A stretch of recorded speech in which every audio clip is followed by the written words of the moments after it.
دنیا میں کروڑوں لوگ روز ایئرپورٹ سے گزرتے ہیں، مگر ایک شخص ایسا بھی تھا جس نے ایئرپورٹ کو اپنا گھر بنا لیا۔ سوال یہ نہیں کہ وہ 18 سال کیوں رہا، اصل سوال یہ ہے کہ وہ وہاں سے جا کیوں نہیں سکا۔ 1988 کا سال تھا۔ یورپ کے مصروف ترین ایئرپورٹ میں سے ایک، پیرس کا چارلس ڈگال ایئرپورٹ، روزانہ ہزاروں مسافروں کو اپنے دروازوں سے گزرتے ہوئے دیکھ رہا تھا۔ انہی مسافروں کے درمیان ایک شخص موجود تھا جس کا نام تھا مہران کریم ناصری۔ بظاہر وہ ایک عام سا مسافر تھا، مگر کوئی نہیں جانتا تھا کہ آنے والے سالوں میں دنیا کی سب سے عجیب حقیقی کہانیوں میں سے ایک کا مرکزی کردار بن جائے گا۔ مہران ایران کے جنوبی شہر مسجد سلیمان سے تعلق رکھتا تھا۔ اس کی زندگی پہلے ہی سیاسی اور ذاتی تنازعات سے بھر چکی تھی۔ مختلف رپورٹس کے مطابق وہ اپنے وطن سے نکل کر یورپ میں پناہ حاصل کرنا چاہتا تھا، لیکن قسمت نے اس کے لیے کچھ اور ہی لکھ رکھا تھا۔ جب وہ پیرس پہنچا تو اس کے سفری دستاویزات ایک قانونی تنازع کا شکار ہو گئے تھے۔ امیگریشن حکام کے لیے وہ فرانس میں داخل ہونے کا اہل نہیں تھا۔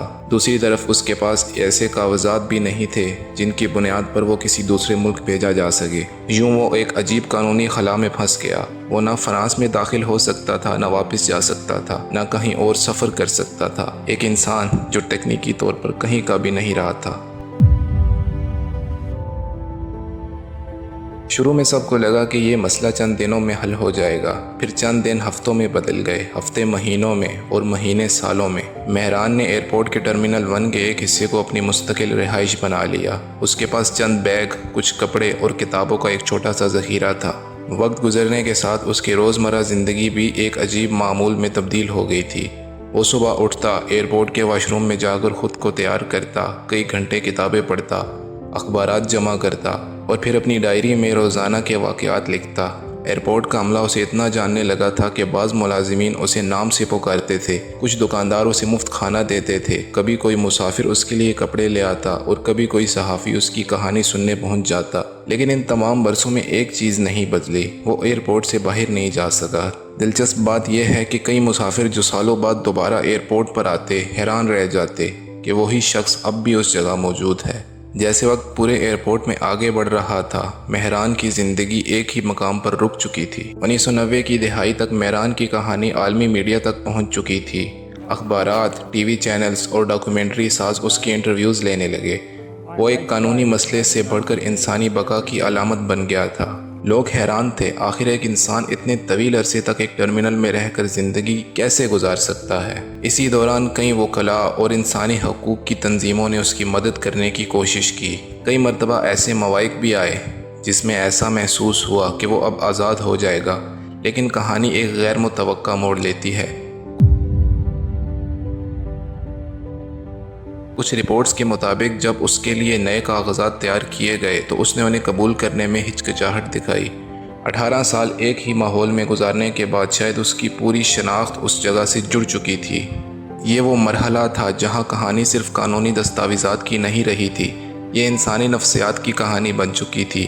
ایک ایسی نفسیات جہاں قید کبھی کبھی عادت میں بدل جاتی ہے اور عادت انسان کے لیے آزادی سے بھی زیادہ مانوس ہو جاتی ہے۔ اس کی کہانی اتنی غیر معمولی تھی کہ ہالی ووڈ نے بھی اس سے متاثر ہو کر ایک فلم دی ٹرمینل بنائی۔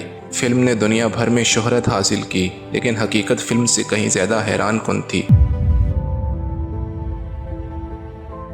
کیونکہ فلم ختم ہونے کے بعد ناظرین اپنے گھروں کو واپس چلے گئے تھے، مگر مہران کے لیے یہ حقیقت تھی۔ آخر کار 2006 میں طبیعت خراب ہونے کی وجہ سے اسے ہاسپٹل شفٹ کیا گیا اور کچھ سال وہ پیرس کے ایک شیلٹر ہوم میں رہا۔ لیکن ایئرپورٹ کی مٹی اسے ایسی راس آئی کہ اپنی موت سے کچھ ہفتے پہلے سال 2022 میں وہ پھر چارلس ڈگیل ایئرپورٹ کے ٹرمینل 1 پر واپس آ گیا، مگر اس بار وہ انتظار کے لیے نہیں آیا تھا۔ چند ہی ہفتوں بعد اسی ایئرپورٹ کے اندر اسے دل کا دورہ پڑا اور وہ انتقال کر گیا۔ ایک انسان جو برسوں تک کسی ملک کا مستقل شہری نہ بن سکا، آخر کار اسی جگہ اپنی آخری سانس لے گیا جہاں اس نے اپنی زندگی کے سب سے طویل سال گزارے تھے۔ شاید اسی لیے مہران کریم ناصری کی کہانی صرف ایک مسافر کی کہانی نہیں، یہ شناخت سرحدوں، قوانین اور انسانی برداشت کی حدود کی ہے۔ یہ ہمیں یاد دلاتی ہے کہ کبھی کبھی انسان دیواروں کی قید میں نہیں ہوتا، بلکہ کاغذات، قانون اور نظام کے ایسے جال میں پھنس جاتا ہے جہاں سے نکلنے کا راستہ تو نظر آتا ہے مگر پہنچ سے باہر رہتا ہے۔ اور شاہد اس کہانی کا سب سے افسوسناک پہلو یہ ہے کہ جس ایئرپورٹ نے اسے دنیا بھر میں شہرت دی، آخر کار وہی اس کا آخری ٹھکانہ بھی بن گیا۔